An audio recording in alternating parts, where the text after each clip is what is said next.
This is Latino USA, the radio journal of news and cultura. It's Latino USA. It's Latino USA. To Latino USA. I'm Maria Hinojosa. We bring you stories that are underreported, but that matter to you, overlooked by the rest of the media. And while the country is struggling to deal with these problems, we listen to the stories of Black and Latino students. A united Latino front. A cultural renaissance. Organizing at the forefront of the movement. I'm Maria Hinojosa. No se vayan. Dear listener, a heads up here that there are mentions of suicide and some explicit language, so be prepared. It's a cold autumn night, and the streets of Chelsea, New York City, are bustling. I'm on my way to meet comedian Aida Rodriguez at the Chelsea Music Hall. She has a comedy show tonight. I've never seen her live before, but I really enjoy her work because she really goes there, especially when she talks about Latinos. And I grew up going to the hair salon with my grandmother every week. And every week they tried to blow dry the Dominican out of me. Because Latinos are racist. They can be very racist. They're racist with others and they're racist with each other too. Like Aida's mom is Puerto Rican, her dad is Dominican, and her stepfather is Cuban. Some of them think they're better than Haitians because they speak Spanish. Right? And Cubans think they're better than the Dominicans because they're a little lighter and they think they speak better Spanish. And Puerto Ricans think they're better than all of them because they're citizens.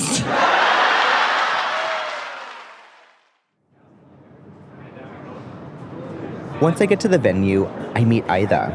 Hi, Aida. It's so nice to meet you. Thank you for making time. I really appreciate it. She's headlining the venue, and she loves it. I always get nervous. I'm exhausted, but I'm excited. I have new material, but very excited because there are not many Latinas in stand-up, period, specifically the ones that get the opportunities to headline. So I don't take this stuff lightly. Aida takes the stage in front of a packed audience. Wow, mi gente, how beautiful you are. I'm so happy to see you. Wow. All right, let's get started.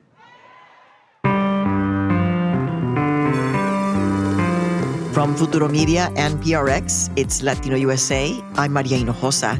Today, comedian Aida Rodriguez on family and comedy and how she fuses both of these to heal.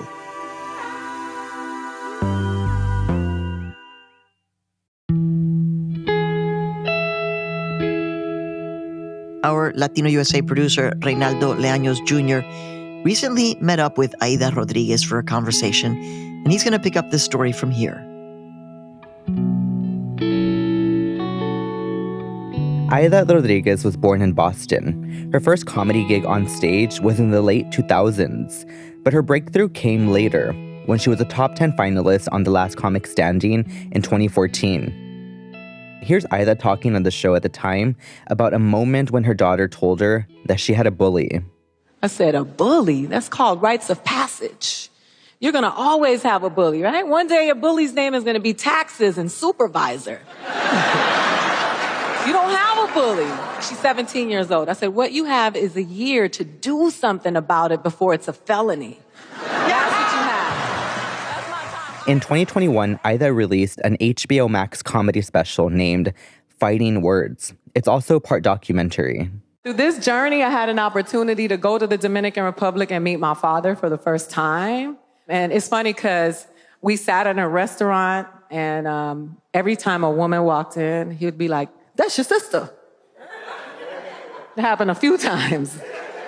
He was so generous, he gave us each our own mothers. He was like, Oprah, you get a mother, you get a mother. The special dives into some tough subjects like Aida's upbringing without her father, being homeless, and how her family helped her get through it all.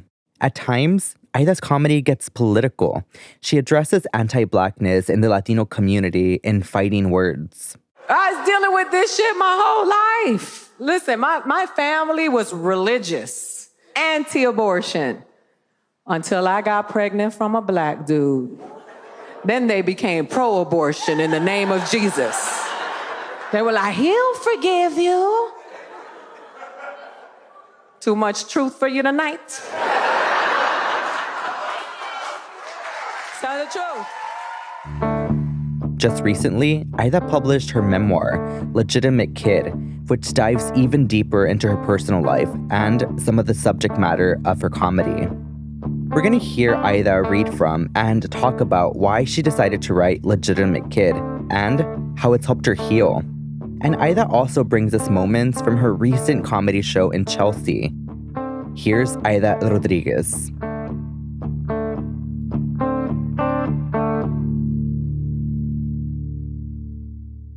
So my name is Aida Rodriguez. My title is Queen of the Universe. I'm a stand-up comedian. I'm a writer. I'm an actor, now an author. And I'm also a producer and a director. So it sounds weird saying all of those things, but we have to claim our space. So yeah, I'm all of those things. Aida says she learned a lot about herself and her comedy by writing her book. Everything I do is an homage to the people and the community where I grew up. You know, a marginalized community of Latinos, Latina, Black people that are working class, considered poor, but show up every day to work. And I am one of those people. I stand on the front lines for them because I do feel like some people call me problematic, or they say that I say things that are incendiary, and I do. I think it's important to push the buttons and to talk about it. But I also don't think it's cool to go leave el barrio, the hood, the neighborhood, and go get an education and within the economics realm, and then come back and weaponize that education against people who didn't have it. So I find myself in this place where I feel like I need to stand up for that. And I'm comfortable calling it all out. I really lean forward towards progress, and I'm really about that life when it comes to the people. You know, from the immigrant to the Black Latino to the LGBTQIA person. I was raised by all of those people. That's my whole family. And so I do stand up for that, but I think it's important not to let people who think it's cool to rock with us when it's trendy to jump aboard and then jump off when it's not cool anymore. When you talk about politics, right-wing and left-wing people both do it. But beyond that, I think there's just a lot of people who, as Black people say, they love our rhythm, but they don't love our blues. And I think that's applicable to people of color, that people think it's cool to be Latino and call you spicy, and we love tacos and all that stuff. But when it comes to like the real movement and all of the stuff that is happening underneath to all of us, the numbers get really small in terms of people who are still standing with us. Aida says she wrote her book because she wanted to tell her story, and she didn't want to be the punchline. Specifically when it comes to comedians, people see us like as their personal jesters, their clowns. They don't realize that it is an occupation, it is a profession and a skill, and we employ that at our workplace. And it's a very, very hard job to do, which is why a lot of people are afraid to do it. I've been wanting to write a book since I was a little girl. Writing has always been my therapy. My writing process started a long time for this book because I had been writing essays. You know, I write journal entries. The journal entries either become essays or they become jokes. And sometimes they become both. I want you to understand what that story is. And at the same time, I want people to understand how I mind my comedy and where it comes from. And I went away. I went to Aruba, and I took my mother and my kids with me. And it was so triggering because my mom was very raw. At that time, it was the first time she had been out of the country since she was a baby. And she triggered me. And that is what led me to get a lot of it out.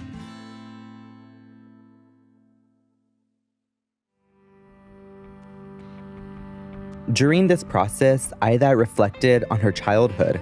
My childhood was filled with trauma, and there was a lot of horrible things that happened, but there was a lot of great things that happened and a lot of people that showed up for me. I used to think of myself as Dorothy from The Wizard of Oz, and I was like, my grandmother is the good witch, my mom is the bad witch, because my grandmother never disciplined me. My mom always did.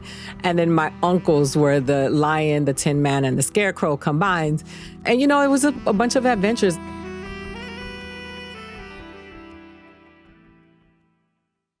My grandmother was the landlady of the building, so I would collect rents with her. So I was hearing information like who was cheating on who with who. And I was around a lot of adults all the time. And they felt very comfortable talking about adult stuff around me and all the other kids.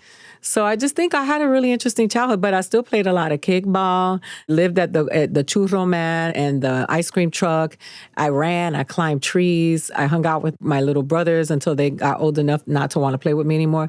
I was blessed. I had a lot. Some things happen, but bad things happen to everybody. And so I've never just been one to think that, oh, it happened to me. Trauma doesn't make you special because it happens to everybody.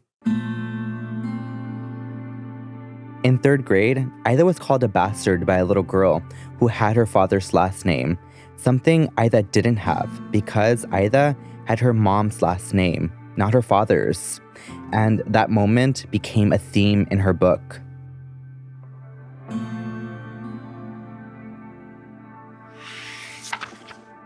I was an innocent, minding my own business, when one day a rotten kid in my class named Beth called me a bastard.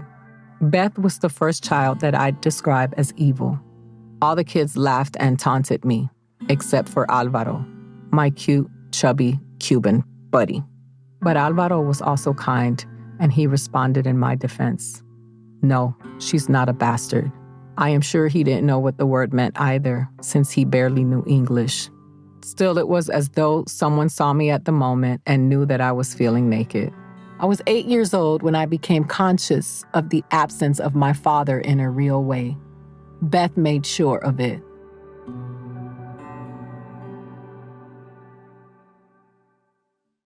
It set me off on this journey to find legitimacy. I really learned a lot in my journey. And even though I didn't have the words for it, but the way patriarchy plays a role in placing the importance of fatherhood versus motherhood in the way a child's life is shaped. In my family, there was machismo, and there was all of this patriarchal framing where the people were like, you guys are doomed because your father isn't in your life. And you heard that all the time. I think that it really impacted me in that way where I was like, oh, I'm doomed because I don't have my dad. And girls that don't have their dad usually end up pregnant or in jail because that's the stuff that I would hear. Those words really do affect you. Going on throughout my life, trying to understand why I was the kid that didn't have their own father and what that meant for me in terms of my trajectory and where I would go, but also where it made me feel vulnerable to the world because I was taught that father meant protection. And so I was thinking, like, compared to some of the girls that I knew, who was going to take care of me? And it just made me feel like I was easy access to predatorial behavior. And I called it into my life. It came out in my personal relationships with friends, romantic, everything that I did, it kept showing up because it really became a part of my identity. And it manifested in ways that I had challenges having this deficit in my life, which was I started looking for that in my relationships and my romantic relationships. And when someone made me feel protected, that was the way in for me. I remember having a guy that liked me and he would try to beat everybody up and tried to do anything to me. And I didn't even think about how that could be harmful for him. But it was just like, oh, he really loves me. He cares about me. I would gravitate towards that. It was a pattern Aida writes about in her book. The red flags kept showing up, and I kept ignoring them. He kept his phone on silent, would always place it face down so that I couldn't see the caller ID. He would disappear at night after leaving my place and tell me that he fell asleep the next day. I was willing to overlook so much just to be with him. It was real and mine, and at least I had someone. I had no idea of what a healthy relationship was.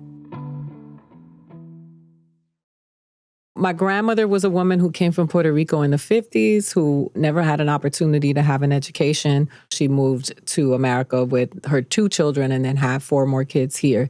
My grandmother was a door-to-door saleswoman. She's probably the smartest person I ever met in my life.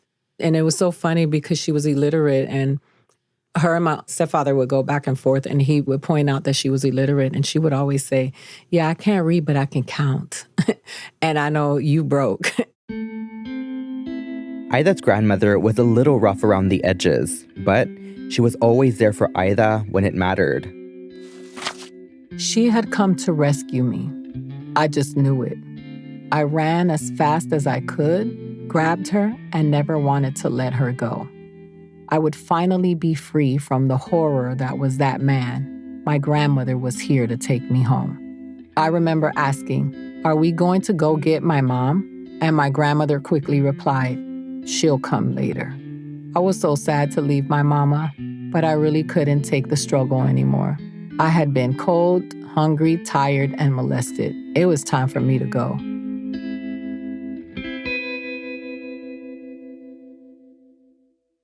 She's just my hero. So much of my hero that when she got cancer, I was angry with her when she got sick because I couldn't process the fact that she was weak.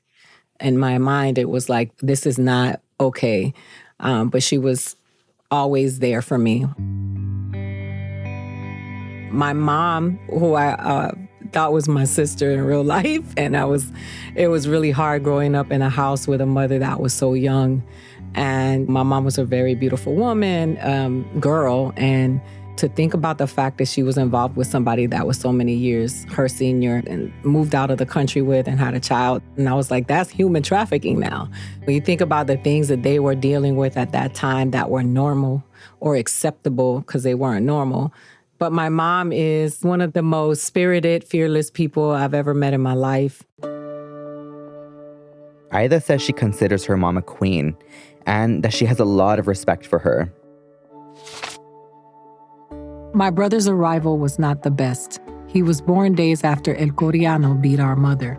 He cheated on her, and when she found out and confronted him, he didn't appreciate her tone or questioning and decided to teach her a lesson. He beat a 9 months pregnant woman and left her for dead in Central Park. And those people, who many saw as undesirables in society, were the ones to take care of her and deliver her to the nearest hospital, saving both her and her baby's lives. To this very day, she says, "Never look down on anyone. It was the prostitutes and junkies that rescued us."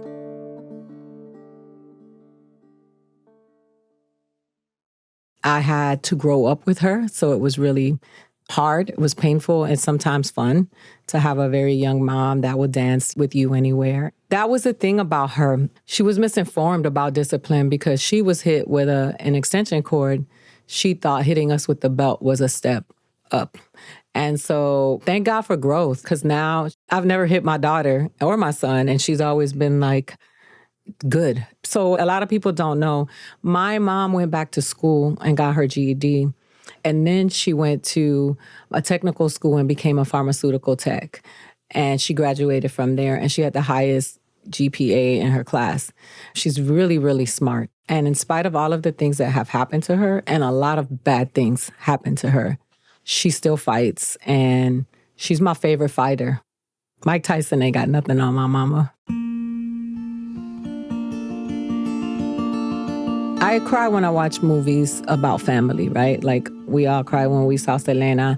Selena was, a biography, but it was also a story of family. None of us are alone as much as we'd like to think that we are. We see that tour bus, we see those people.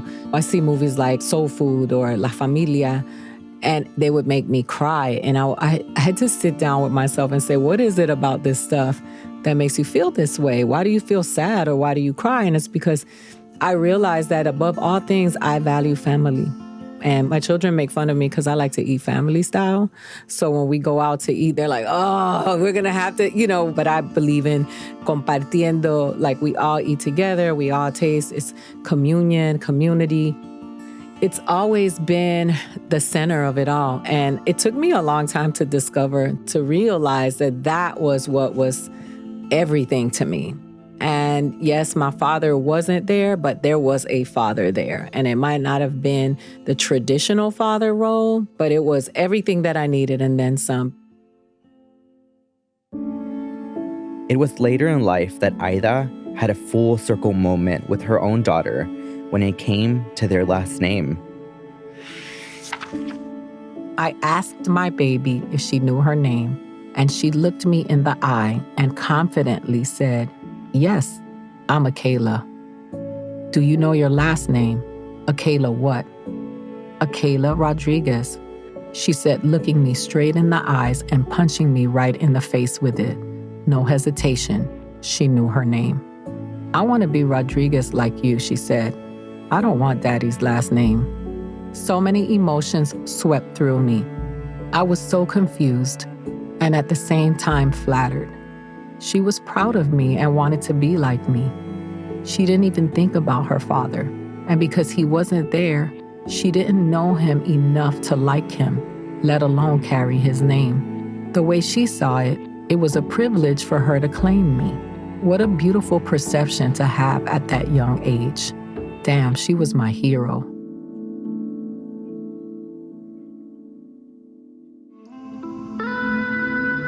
Forgiveness is not a gift that you give other people. Forgiveness is a form of self-care. And I think that a lot of us hold on to forgiveness. I will say that human error is inevitable. We all do it. And one of the best things that I did for myself was to forgive the people who hurt me. That doesn't mean that I allowed them back into my life. That doesn't mean that I am buddy-buddy with them. That doesn't mean that I even speak to them anymore. But what I did do was really come to terms with understanding that forgiveness was me taking care of me, and it released me from the chains and a lot of the pain that I was holding on to that allowed me to move forward in my life. Before the show, Aida told me that she feels like she's in a new chapter of her life, and her comedy and set tonight reflects that.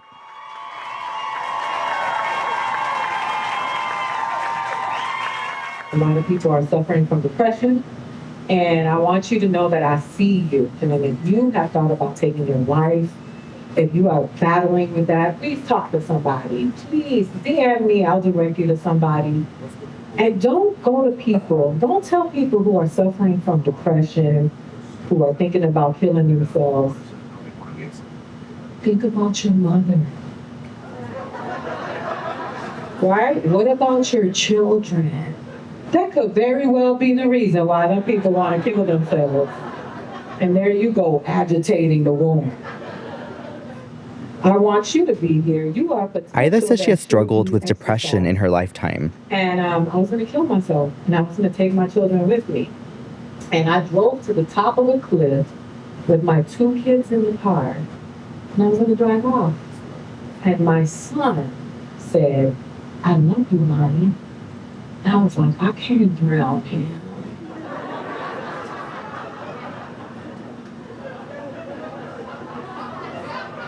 He's a good person. But if that would have just been me and my daughter in there, I don't know if I'd be here today.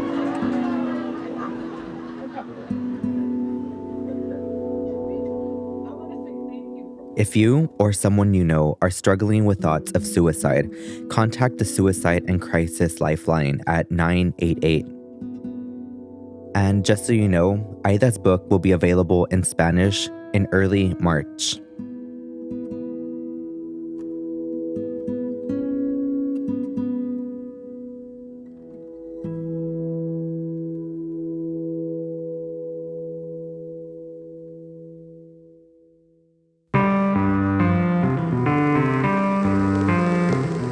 This episode was produced by Reynaldo Leaños Jr. and edited by Haley Sanchez.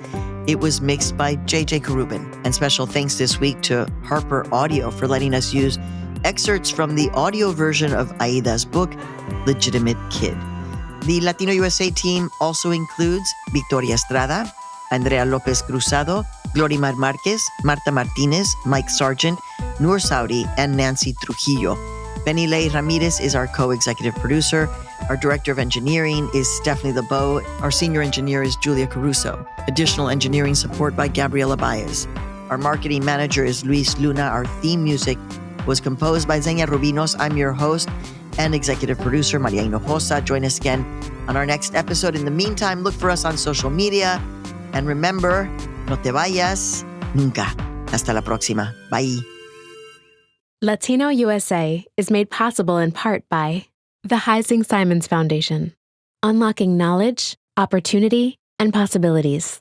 More at hsfoundation.org. The Ford Foundation, working with visionaries on the front lines of social change worldwide. And the John D. and Catherine T. MacArthur Foundation. I want to turn that off, but Chris, can you turn this fan off? I don't want to mess with none of this, so both of them, because this is audio. all right, thank you so much. Do you want that one off too? If possible, yeah.